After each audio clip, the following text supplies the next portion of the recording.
네, 고성국 칼럼입니다. 예, 검찰, 국민의 칼로 거듭나야. 예, 그동안 이 윤석열 정부 출범 2년이 지났는데, 사실 2년 전에 우리 국민이 윤석열 후보를 대통령에 선출할 때 윤석열 후보에게 뭐 많은 것을 기대했던 것 같지 않습니다. 평생 검사만 한 윤석열 후보한테 뭐 우리 경제를 어떻게 해달라, 뭐 사회복지를 어떻게 해달라, 뭐 그런 거를 기대하고 표를 찍었던 분들은 그렇게 많지 않을 거예요. 그러면 윤석열 후보를 찍은 대다수 국민들은 어떤 기대와 염원을 윤석열 후보에게 투사했을까? 아마도 윤석열 후보가 대통령이 된다면 다른 후보들보다 더 확실하게 문재인이하고 이재명이를 사법 처리해 줄 수 있을 거야. 그렇게 생각하지 않았을까 싶습니다. 우선 저는 그렇게 생각했습니다. 문재인, 이재명, 이 종북주사파 범죄자들을 사법 처리 가장 잘 할 수 있는 사람이 윤석열 후보 아니냐. 그래서 그런 기대가 지금까지 있는 거죠. 그런데 어느새 정권 출범 2년이 다 넘었고 여전히 문재인은 조용히 있는 것이 아니라 회고록까지 써 제키면서 나 살아있다, 나 여기 있다 이러고 떵떵거리고 돌아다니고 있고, 이재명은 제1당 대표로 국회의원으로 가장 유력한 차기 대권 주자로 여전히 승승장구하고 있는 상황입니다. 이걸 보면서 2년 전에 윤석열 후보를 찍었던 우리 국민들 상당수가 실망, 낭패감, 이런 것들을 느끼게 되지 않았겠습니까? 자, 그런데 그럼 과연 이런 상황이 윤석열 대통령의 책임일까요? 우리가 기대는 윤석열 후보에게 했지만 막상 사법 처리의 책임자는 윤석열 대통령이 아닙니다. 윤석열 대통령은 대통령이지 수사를 지휘하는 검찰총장도 아니고 그 검찰총장을 지휘할 수 있는 유일한 장관, 법무부 장관도 아닙니다. 윤석열 대통령은 대통령으로서 인사권을 행사해서 법무부 장관의 한동훈, 검찰총장의 이원석을 임명한 것으로 대통령의 역할은 다 끝났어요. 나머지는 한동훈 법무부 장관, 이원석 검찰총장이 법과 원칙에 따라 알아서 하는 거예요. 그런데 지금 2년이 지난 지금까지 문재인, 이재명이 저렇게 건재한 걸 보면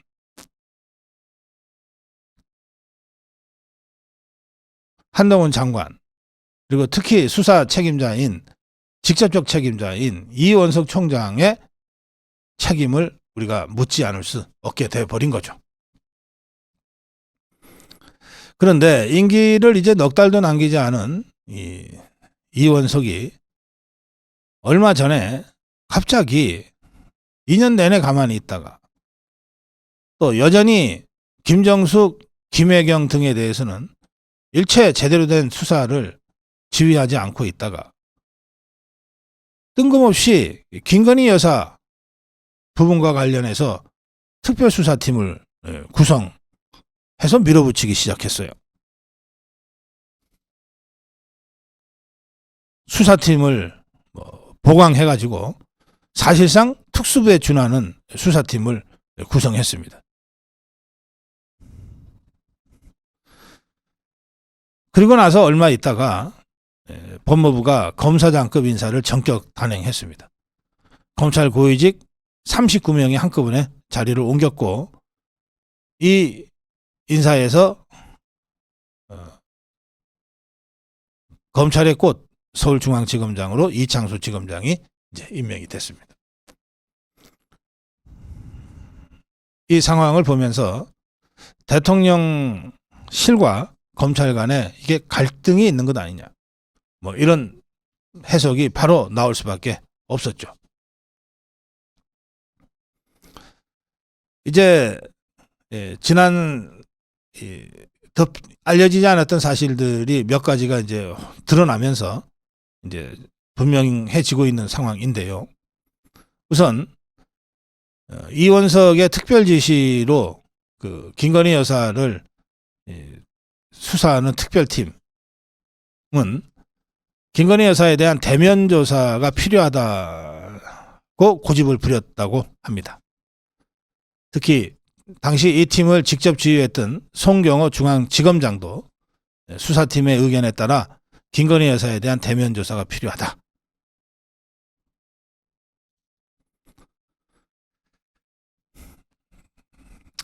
결국 이 조직을 우선시하는 검찰이 김건희 여사에 대한 수사 필요성을 제기하는 국민 여론과 또 형평성 논란 등을 앞세워서 사실상 윤석열 대통령한테 반기를 들었다. 그런 해석이 당시에 나왔더랬습니다. 이렇게 되자 대통령의 반기를 든 검찰을 계속 놔둘 그런 바보 같은 대통령이 세상에 어디 있습니까? 그래서 뭐 임기가 보장된 검찰총장은 뭐 그것도 넉 달밖에 안 남았으니까 놔두고 나머지 검찰 수뇌부 전원에 대한 인사 쇄신이 발표된 겁니다. 그래서 이 인사는 윤석열 대통령이 검찰에 보내는 메시지의 성격을 갖고 있다. 이렇게 보통 해석이 되는 것 같습니다. 새로 임명된 이창수 서울중앙지검장, 이 사람은 윤석열 대통령이 검찰총장을 할 때 총장의 입으로 불리는 대검찰청 대변인으로 일했습니다. 그야말로 몸과 입의 관계죠. 윤석열 사단이 여기저기 좌천당할 때 이창수 서울중앙지검장도 이 좌천 명단에 포함이 됐던 사람입니다. 이 이창수 지검장이 윤석열 정부 출범 2달 뒤에 다시 수도권으로 돌아와서 수원지검 성남지청장으로 부임했고 바로 그때 이재명의 성남FC 후원금 의혹 사건을 지휘해서 이재명을 기소했습니다. 이런 식으로 이원석 검찰총장과 윤석열 대통령, 뭐 갈등이라고까지 할 것도 없죠. 대통령의 신임을 잃은 이원석 총장, 그 말로는 뭐 불을 보듯 뻔하지 않겠습니까? 또 검찰 안에 뭐 윤곽은 한가원 뭐 이런 말이 돌아다닌 모양이던데, 윤곽은 윤석열 대통령과 가까이 하고 한가원, 한동훈 장관과는 좀 거리를 둔 이런 사람들을 지칭하는 모양인데, 이 사람들이 주로 이번에 검찰의 수뇌부에 포진됐다는 분석도 있습니다. 이렇게 되니까 결국은 이 한동훈, 이원석 이 두 사람이 그 윤석열 대통령의 그 사법 의지, 문재인, 이재명에 대한 엄정한 사법 처리 의지를 제대로 받들지 못했다. 그 결과 대통령의 신임을 잃게 되고 대통령의 신뢰를 잃게 되고, 그래서 어려운 처지에 몰리게 되자 그걸 만회한답시고 김건희 여사에 대한 수사를 독려하는 이런 일종의 그 항명적 행태를 보이다가 이번에 인사 개편을 통해서 정리된 것 같다. 이런 식의 해석도 지금 나오고 있습니다. 그리고 그 중간에 한동훈 장관을 대신해서 법무부 장관에 임명된 박성재 장관이 있습니다. 박성재 장관은 이원석이 이번에 단행된 검찰 인사에 대해서 불만의 뜻을 표하자 한마디로 일축해 버렸습니다. 협의했다. 그렇다고 해서 총장 말대로 다 들어주는 게 어디 법무부 장관의 인사냐. 협의했지만 인사는 내가 하는 것이다. 자, 이 검찰 조직이라고 하는 게 굉장히 좀 폐쇄적입니다. 밖에서는 들여다봐도 잘 몰라요. 그래서 제가 그동안에 있었던 저간의 사정을 대략 설명을 했습니다. 제 오늘 고성호 칼럼의 주장은 이렇습니다. 윤석열 대통령은 국민적 여망, 문재인 이재명 사법 처리해달라는 국민적 여망을 받아서 대통령에 당선됐기 때문에 대통령에 취임한 이후 그 국민적 여망을 어떻게 실현시킬 거냐라고 하는 데 대한 생각과 의지를 늦춘 적이 없을 것이다.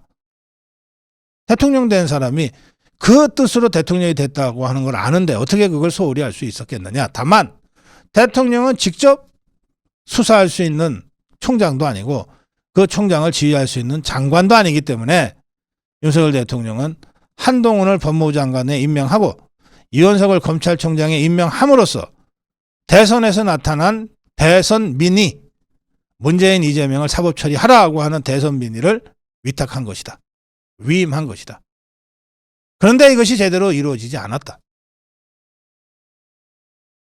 그래서 비록 임기 넉 달 남아있지만 이번에 검찰 수뇌부를 전면 쇄신하는 인사를 단행한 것이고 또 한동훈의 비대위원장 정치권 진입을 계기로 공석이 된 자리를 박성재 장관을 임명한 것이다. 따라서 이번 이 인사를 통해서 새로 쇄신된 검찰의 지휘부는 진정한 국민의 칼로 거듭나기 위한 행동에 나서주길 바란다는 겁니다. 지금까지 대통령의 뜻과는 다르게 국민적 여망에는 미치지 못하는 정쟁의 칼, 무딘 칼로 작동해 왔다면 이제는 그야말로 국민의 뜻을 제대로 받들어서 제대로 작동하는 시퍼런 사법의 칼, 정의의 칼로 거듭나 달라. 고성국 칼럼이었습니다.